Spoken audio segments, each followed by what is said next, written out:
Hello student, स्वागत है फिर से एक नए वीडियो में।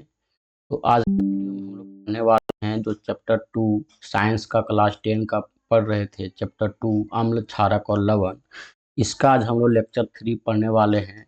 और लेक्चर 3 में आज हम लोग पढ़ेंगे पीएच स्केल के बारे में। तो अच्छे से समझेंगे पीएच स्केल क्या होता है और किस प्रकार से वर्क करता है। पूरी बातें को अच्छे से समझेंगे। और हाँ स्टूडेंट, अगर आप इससे पहले वाला जो भी लेक्चर 1 और 2 में वीडियो है उसको आप नहीं देखे हैं तो उसको जा कर के जरूर से जरूर देख लीजिएगा, ताकि आप लोगों को कुछ भी समझने में दिक्कत ना हो।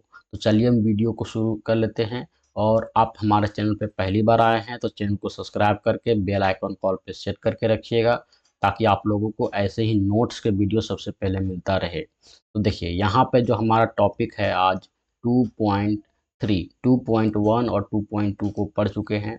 इसमें आज हमारा है अम्ल एवं क्षारक के विलयन कितने प्रबल होते हैं। प्रबल का मतलब होता है कि उसमें कितनी शक्ति होती है, पावर होती है।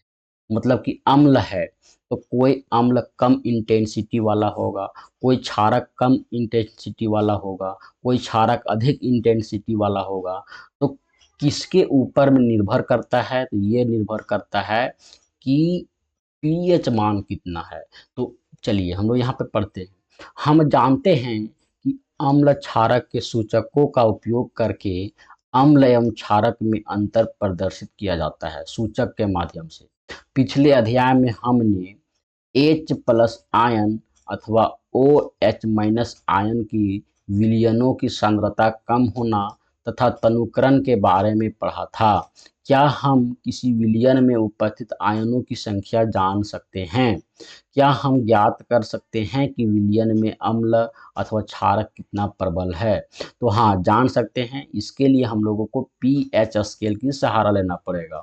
इसको जानने के लिए हम सार्वत्रिक सूचक, जो अनेक सूचकों का मिश्रण होता है, इसका उपयोग करके ज्ञात कर सकते हैं।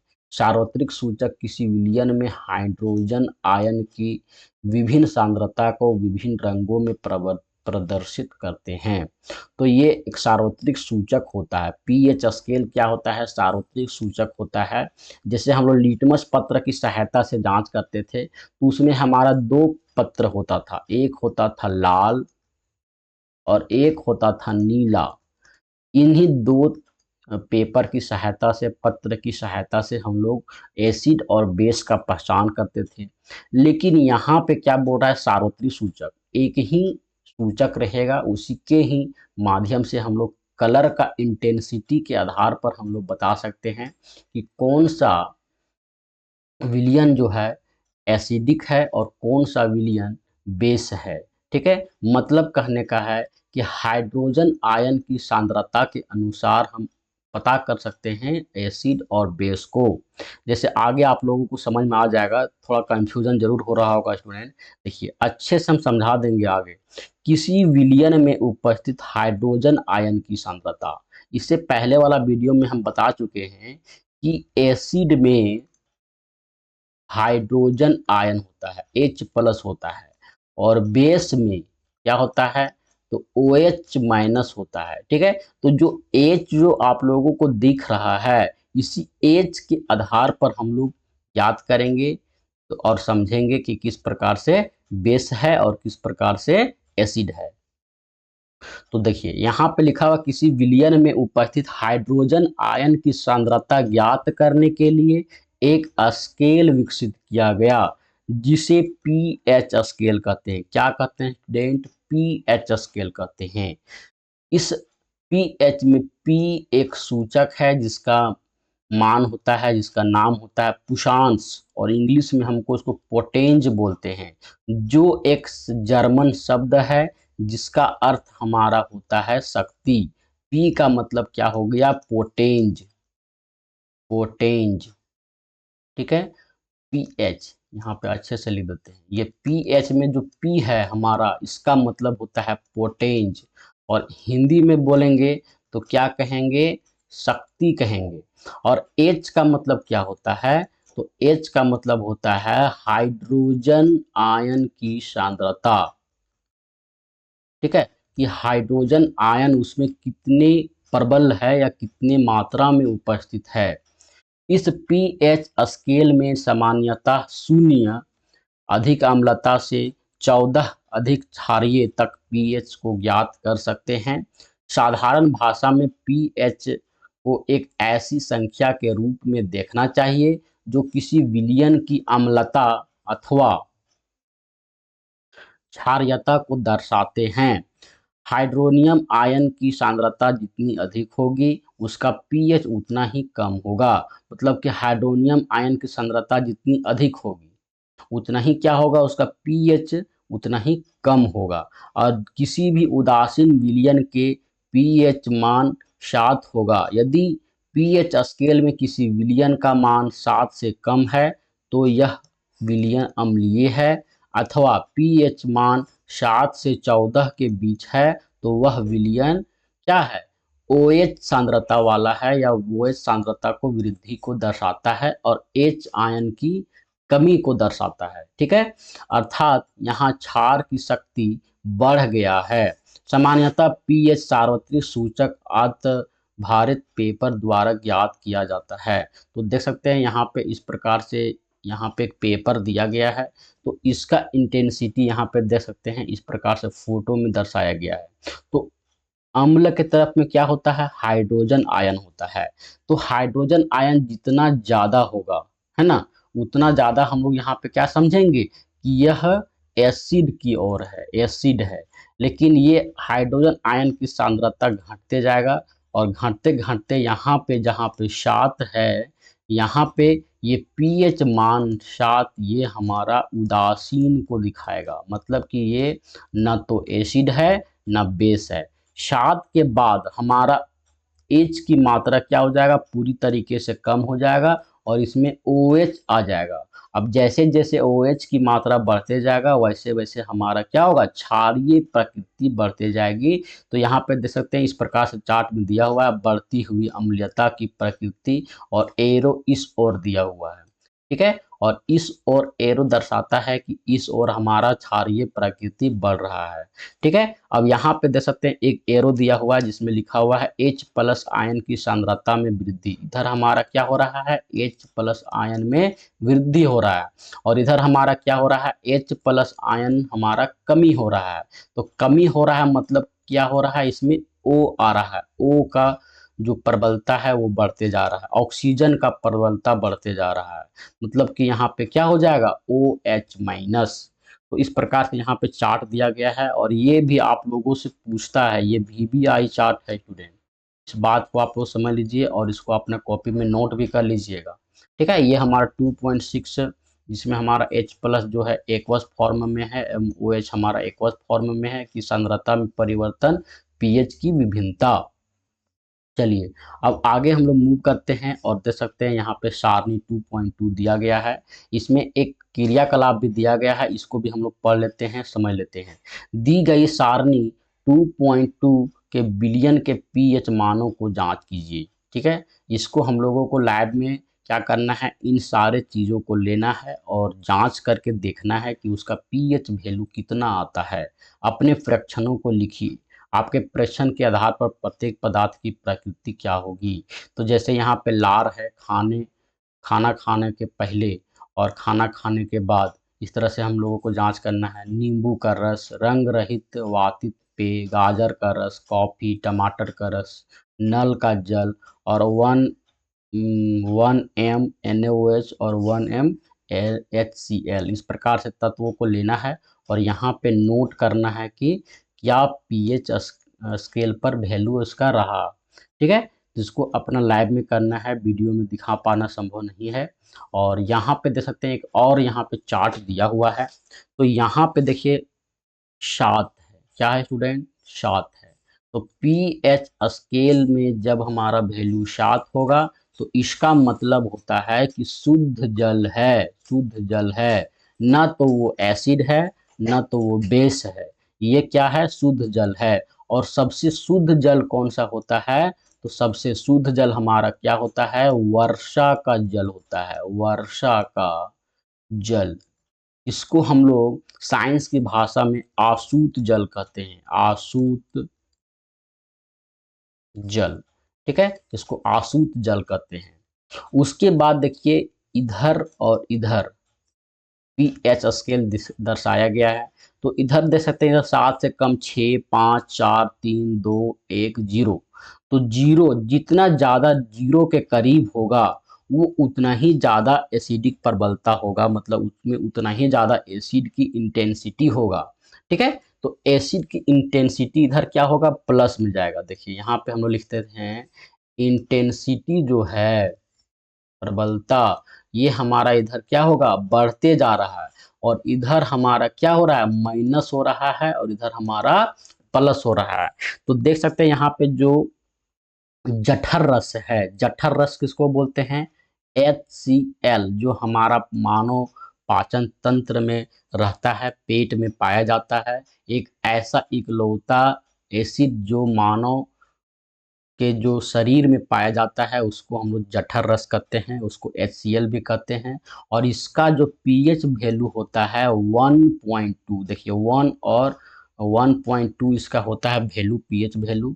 उसके बाद है नींबू का रस, नींबू का रस का पीएच वैल्यू हमारा 2.2 होता है। देख सकते हैं 2 के बाद यहाँ पे दर्शाया गया है, और यहाँ पे 1 के बाद यहाँ पे दर्शाया गया है। उसके बाद यहाँ पे देख सकते हैं 7 दिया हुआ है शुद्ध जल का, और 7 के बाद यहाँ पे 7.4, ये यहाँ पे क्या होगा, रक्त का होगा। उसके बाद मिल्क और मैग्नीशिया का जो पीएच वैल्यू होता है 10 होता है। और सोडियम हाइड्रोक्साइड, जिसको हम लोग NaOH के भी नाम से जानते हैं, और इसको नमक भी बोलते हैं, सॉरी नमक नहीं बोलते हैं स्टूडेंट, ये हमारा सॉरी नमक का है, Cl होता है, NaCl होता है, तो इसको नहीं बोलेंगे। तो ये हमारा सोडियम हाइड्रोक्साइड होगा, इसका जो हमारा पीएच वैल्यू है ये हमारा 14 है। तो जैसे जैसे हम लोग इधर जा रहे हैं ये क्या हो रहा है, तो पीएच वैल्यू में हमारा मान बढ़ रहा है। तो ये कहने का मतलब है कि यहाँ पे ये क्षारीय प्रकृति का है। तो यहाँ से क्वेश्चन कैसे पूछेगा, तो क्वेश्चन यहाँ से जो पूछेगा वो पूछेगा कि सबसे प्रबल एसिड कौन सा है, तो हम लोग बोलेंगे जठर रस या HCl, ठीक है, या H2SO4, इन सारे का नाम हम लोग यहाँ पे ले सकते हैं। उसके बाद यहाँ पे पूछेगा कि सबसे प्रबल बेस का नाम क्या है, मतलब क्षारक का नाम क्या है, तो यहाँ पे हमारा हो जाएगा सोडियम हाइड्रोक्साइड। उसके बाद आप लोगों से पूछ सकता है मिल्क ऑफ मैग्नीशियम का पीएच वैल्यू कितना होता है, तो 10। शुद्ध जल का पीएच वैल्यू कितना होता है, तो 7। रक्त का, मानव रक्त का पीएच वैल्यू कितना होता है, तो 7.4। नींबू का रस का पीएच वैल्यू कितना होता है, 2.2। तो इस प्रकार से यहाँ पे आ गया। अब यहाँ पे देखिए चित्र में यहाँ पे दिया गया है। चलिए हम लोग अगला पेज में मूव करते हैं और बातों को आगे समझते हैं। अम्ल तथा क्षारक की शक्ति विलयन जल में क्रमशः H+ आयन तथा OH- की आयन संख्या पर निर्भर करता है। यदि हम समान सांद्रता के हाइड्रोक्लोरिक अम्ल तथा एसिटिक अम्ल जैसे 1 मोलर विलयन लेते हैं तो यह विभिन्न मात्रा में हाइड्रोजन आयन उत्पन्न करते हैं। अधिक संख्या में H+ आयन उत्पन्न करने वाले अम्ल क्या होते हैं, प्रबल अम्ल कहलाते हैं। यहाँ पे क्या करिएगा, आप लोग कॉपी में नोट कर लीजिएगा। जबकि H+ आयन उत्पन्न करने वाले अम्ल दुर्बल अम्ल कहलाएंगे। क्या आप यह बता सकते हैं कि दुर्बल एवं प्रबल क्षारक क्या होते हैं, तो प्रबल क्षारक और दुर्बल क्षारक क्या होंगे, तो दुर्बल क्षारक किसको कहेंगे, जिसमें हमारा H+ आयन की सांद्रता क्या होगी, घट मतलब कम होगी। फिर भी यहाँ पे जो क्षारक यहाँ पे प्रबल का बात बोल रहा है, तो यहाँ पे OH की मात्रा ज़्यादा होगी और यहाँ पे क्या होगी, OH की मात्रा कम होगी। ठीक है, इस प्रकार से हम लोग यहाँ पे भी कह सकते हैं। उसके बाद में यहाँ पे देखिए टॉपिक लिखा हुआ है 2.3.1, दैनिक जीवन में पीएच का महत्व। और पीएच का महत्व दैनिक जीवन में कहाँ होता है, तो जठर रस, पेट में, अमाशय में, यहाँ पे तो अमाशय में, यही हमारा दैनिक जीवन में पीएच का महत्व होता है। और भी चीज़ें हम लोग यहाँ पे देखेंगे। क्या पौधे एवं पशु पीएच के प्रति संवेदनशील होते हैं, मतलब कि झेलने योग्य होते हैं, तो हमारा शरीर 7 से 7.8 पीएच पारस के बीच कार्य करता है। ठीक है, क्योंकि हमारा जो मानव शरीर में जो रक्त होता है उसका क्या होता है, रक्त का पीएच वैल्यू 7.4 होता है। ठीक है, तो इसी के बीच में यहाँ पे दिया गया है, इसी के बीच में हमारा मानव शरीर का जो पारस होता है, पीएच वैल्यू होता है, वो होता है पोटेंज ऑफ हाइड्रोजन। जीवित प्राणी केवल संकीर्ण पीएच पारस में ही जीवित रह सकते हैं। वर्षा के जल का पीएच मान जब 5.6 से कम हो जाता है तो अम्लीय वर्षा कहलाता है। ये वाला भी पॉइंट आप लोग यहाँ पे नोट कर लीजिएगा। कहने का मतलब है कि जब वर्षा का जल, जो वर्षा का जल होता है उसका पीएच वैल्यू कितना होना चाहिए, 7 या 6, है ना, इतना होना चाहिए। ये हमारा एक आइडियल वर्षा होता है। ये जो वर्षा होगा ये हमारा आइडियल होगा, मतलब कि अच्छा वर्षा होगा। लेकिन जब 6 से कम हो जाए, 6 से कम होने का मतलब है कि 5.6 हो जाएगा। तो 5.6 किसका हो गया, तो ये हमारा अम्ल का हो गया। क्योंकि अम्ल का जो प्रवृत्ति होती है ये पीएच वैल्यू के अनुसार 7 से कम होता है। तो 7 से कम हो गया, कितना कम हो गया, तब बहुत ज़्यादा कम हो गया। तो यहाँ पे हमारा जो वर्षा होगा इसको हम लोग अम्लीय वर्षा कहते हैं। और अम्लीय वर्षा बहुत ही ज़्यादा खतरनाक होती है, ये जीवों के जीवन को नष्ट कर देती है। देखिए आगे यहाँ पे लिखा हुआ है, अम्लीय वर्षा का जल जब नदी में प्रवाहित होता है तब नदी के पीएच मान कम हो जाता है। ऐसी नदी में जलीय जीवधारियों की उत्तरजीविता कठिन हो जाती है, मतलब उनको मौत की घाट उतार देती है। अम्ल वर्षा इतनी खतरनाक होती है। चलिए हम लोग आगे पढ़ते हैं और समझते हैं। दूसरे ग्रह में अम्ल पदार्थ, शुक्र, शुक्र जिसको हम लोग इंग्लिश में वीनस कहते हैं, का वायुमंडल सल्फ्यूरिक अम्ल के मोटे श्वेत एवं पीले बादलों से बना है। क्या आपको लगता है कि इस ग्रह पर जीवन संभव है? तो जीवन संभव नहीं है, क्योंकि H2SO4 HCl के बाद, HCl के बाद सबसे प्रबल अम्ल है। क्या है? सबसे प्रबल अम्ल है, सबसे प्रबल। समझ में आ गया बातें? तो HCl के बाद सबसे प्रबल अम्ल हमारा क्या है, H2SO4। उसके बाद है HNO3। क्या है? HNO3। तो यहाँ पे जीवन संभव नहीं है। और दूसरा बात कि जो शुक्र ग्रह है यहाँ पे गर्मी बहुत पड़ती है। ये सबसे चमकीला इसको ग्रह कहते हैं, इसको हम लोग भोर का तारा या सांझ का तारा भी कहते हैं। तो ये शुक्र पर जीवन संभव नहीं है। चलिए हम लोग आगे पढ़ते हैं और समझते हैं बातों को। आगे यहाँ पे लिखा हुआ है, आपके बगीचे के मिट्टी का पीएच वैल्यू क्या है? इसके लिए हम लोगों को लैब में ले जाना पड़ेगा मिट्टी को और उसको देखना पड़ेगा। अच्छी उपज के लिए पौधे को एक विशिष्ट पीएच की वैल्यू की आवश्यकता होती है। किसी पौधे के स्वस्थ विकास के लिए पीएच को ज्ञात करने के लिए विशिष्ट स्थानों से मिट्टी एकत्र कीजिए। क्रियाकलाप 2.12 के अनुसार उन्हें पीएच की जांच कीजिए। क्या आप किस इस बात पर भी ध्यान दीजिए कि जहाँ पे मिट्टी ले रहे हैं वहाँ कौन से पौधे उपज रहे हैं। इन सारे बातों को आप लोगों को चार्ट में लिख लेना है कि हम मिट्टी कहाँ से उठाएं, कौन सा पौधा वहाँ पे उपज रहे हैं, कौन से पौधे वहाँ पे हैं। इससे हम लोगों को पता चलेगा कि इस पौधों के लिए पीएच वैल्यू इतना ज़रूरत है, इस पौधे के लिए पीएच वैल्यू इतना ज़रूरत है। तो इस प्रकार से हम लोग चार्ट बनाएंगे और देखेंगे। आगे यहाँ पे क्रियाकलाप 1.12 दिया हुआ है, 2.12। इसमें हम लोगों को एक प्रकनली में लगभग 2 ग्राम मिट्टी रखिए एवं उसमें 5 ml जल मिलाइए। प्रकनली की सामग्री को हिलाइए और उसको दोनों को क्या करना है, मिट्टी और जल को मिला लेना है। सामग्रियों को छानने एवं प्रकनली की निसंदेह एकत्र कीजिए। सातुरी सूचक पत्र की सहायता से इस निस्यंद के पीएच की जांच कीजिए। अपने क्षेत्र के पौधों के उपयुक्त विकास के लिए आदर्श पीएच से संबंध में आने पर क्या निष्कर्ष निकलता है। तो ये चीज़ आप लोगों को अपने से करना है और इन चीज़ों को भी आगे समझाया हुआ है अच्छे से बारीकी से कि कितना ज़रूरत है आखिर एक्चुअली में। तो इसके बाद यहाँ पे देखिए लिखा हुआ है हमारे पाचन तंत्र का पीएच। तो पाचन तंत्र का जो पीएच होता है जिसको हम लोग HCl अभी कहते हैं, जिसको जठर रस के भी नाम से जानते हैं, जठर रस, इसको भी हम लोग यहाँ पे देख लेते हैं। यह अत्यंत रोचक है कि हमारा उदर हाइड्रोक्लोरिक अम्ल HCl उत्पन्न करता है। यह उदर को हानि पहुंचाए बिना भोजन के पाचन में सहायक होता है। ये हमारे शरीर को भोजन को पचाने में सहायता करता है, लेकिन हमारे शरीर को नुकसान नहीं करता है। क्यों नहीं नुकसान करता है? तो जो हमारे शरीर के बीच में जो आंतें होती है, छोटी आंतें, इसके अंदरूनी भाग में हमारा क्या होती है, प्लास्टिक के समान एक लेयर होती है, जो क्षय होने से, मतलब कि मांस को गलने से, इस कोशिका को गलने से बचाती है।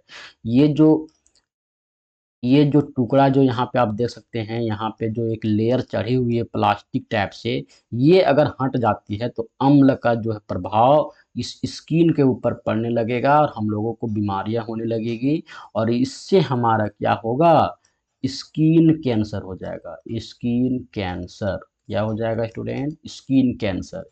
इसलिए ये हमारे पेट में होते हुए भी एक प्रोटेक्शन भगवान के द्वारा, हमारे गॉड के द्वारा दिया गया है, जिसके थ्रू हमें क्या होता है, शरीर का बचाव बनाए रखता है।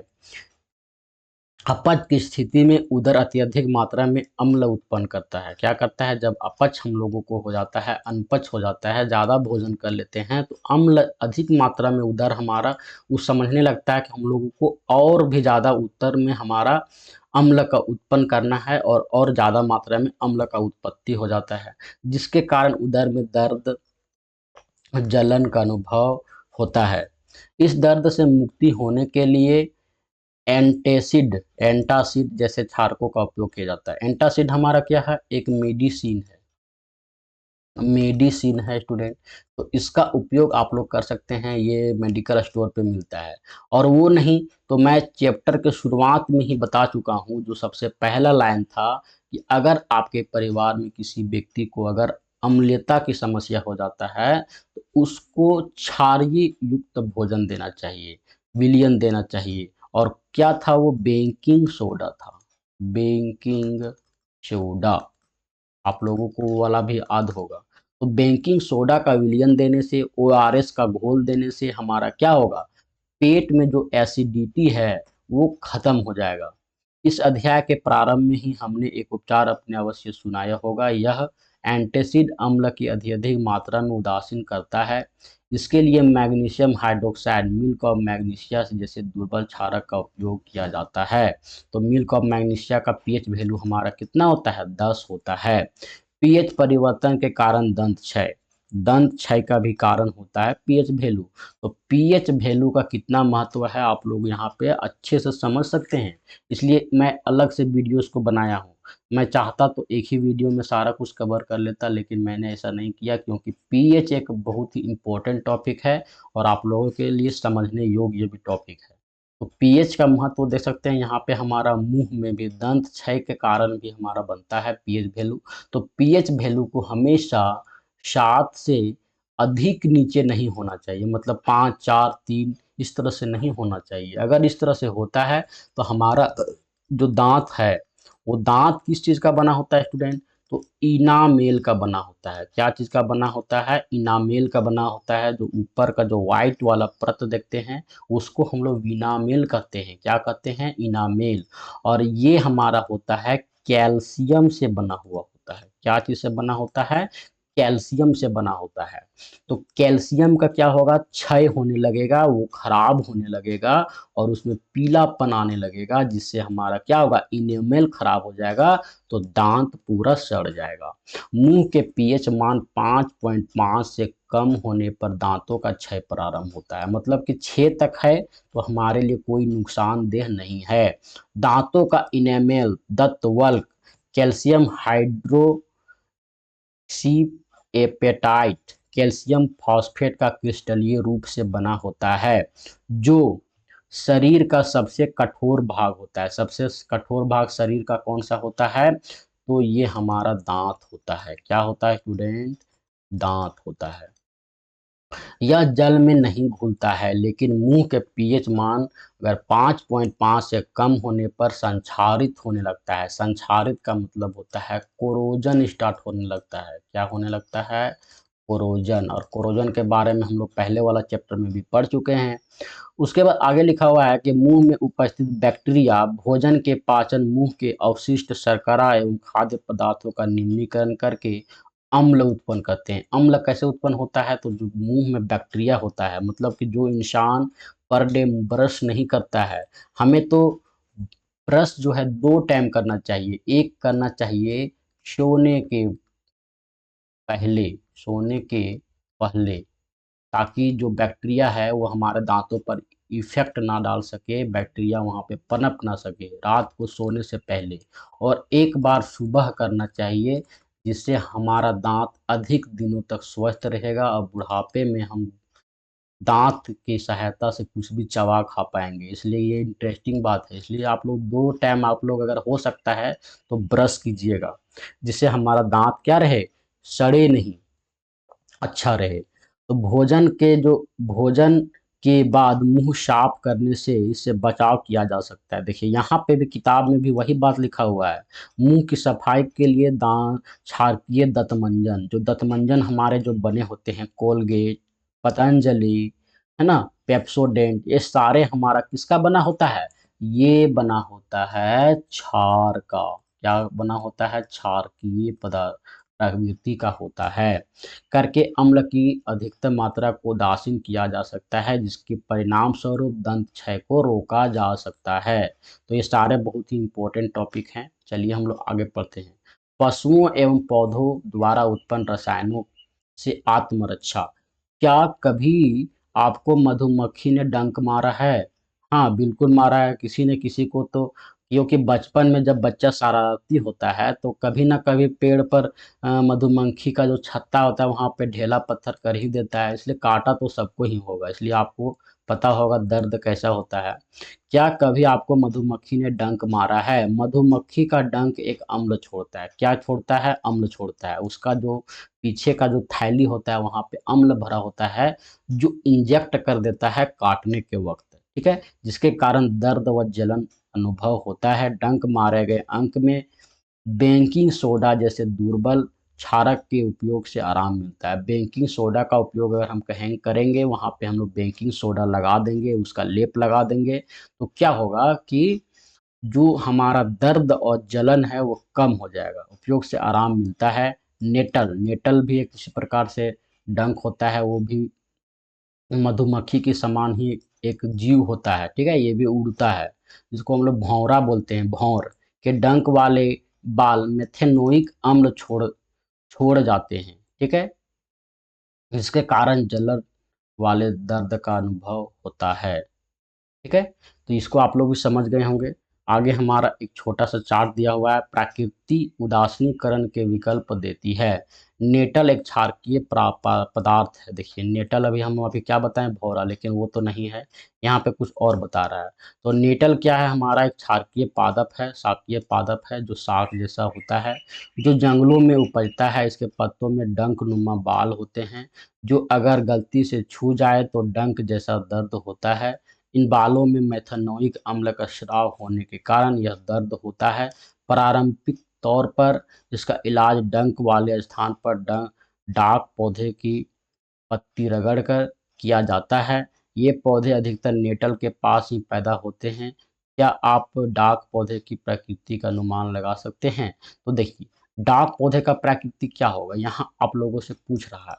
तो सिंपल सा बात है कि नेटल क्या है, अम्लीय प्रकृति का है। तो जो डाक वाला पौधा है ये हमारा क्या होगा, क्षारकीय प्रकृति का होगा। तो अनुमान लगा सकते हैं आप। अब जान गए होंगे कि अगली बार पहाड़ों पर चढ़ते हुए गलती से भी नेटल के पौधे को छूने पर आपको क्या करना होगा। क्या आप ऐसे ही पारंपरिक इलाज जानते हैं जो डंक लगने पर प्रभावी हों? तो जब भी किसी भी प्रकार से डंक हो या कोई भी काटे, या जैसे हम लोगों को भौरा काट ले, या नेटल का पत्ता से हम लोग छू जाएं, या हम लोगों को मधुमक्खी काट ले, तो हम लोगों को क्या करना है, क्षारकीय प्रवृत्ति वाला जो भी तत्व होगा वहाँ पे लेप लगाना है, जिससे हमें आराम मिलेगा। रगड़ना है, जैसे यहाँ पे आप लोगों को बताया गया है कि डाक पौधे की जो प्रवृत्ति होती है वो क्षारकीय होती है, तो उसको हम लोग वहाँ पे रगड़ेंगे तो हमारा क्या हो जाएगा, ठीक हो जाएगा। जलन या जो हमारा होते रहेगा वो ठीक हो जाएगा। ये चार्ट आप लोगों के सामने यहाँ पे मैं प्रस्तुत करता हूँ। ये हमारा चार्ट है, ये एनसीईआरटी बुक का। इसको आप यहाँ पे स्क्रीनशॉट मार लीजिए, ठीक है, क्योंकि ये बहुत ही इम्पोर्टेंट है। इससे बहुत ही ज़्यादा बार क्वेश्चन पूछता है। मैं तो मानता हूँ कि हर साल इससे 2 क्वेश्चन तो पूछना ही पूछना है। जैसे यहाँ पे बोला गया है कि सिरका, सिरका में कौन सा अम्ल पाया जाता है, एसिटिक अम्ल। संतरा में कौन सा अम्ल पाया जाता है, तो सिट्रिक अम्ल। इमली में कौन सा अम्ल पाया जाता है, टार्टरिक अम्ल। टमाटर में कौन सा अम्ल पाया जाता है, तो हमारा ऑक्सैलिक अम्ल। खट्टा दूध दही में कौन सा अम्ल पाया जाता है, तो लैक्टिक अम्ल। नींबू में कौन सा अम्ल पाया जाता है, तो सिट्रिक अम्ल। चींटी का डंक में कौन सा अम्ल पाया जाता है, मेथेनोइक अम्ल। और नेटल का डंक अभी हम लोग पढ़े, उसमें भी मेथेनोइक अम्ल पाया जाता है। जो हमारा ये क्या होता है, पौधा होता है। कहाँ का पौधा होता है, तो जंगल में पाया जाने वाला पौधा होता है। जो चींटी का डंक में होता है वही इसमें भी होता है, इसीलिए हम लोगों को जलन होता है। उसके बाद देख सकते हैं यहाँ पे प्रश्न दिए गए हैं।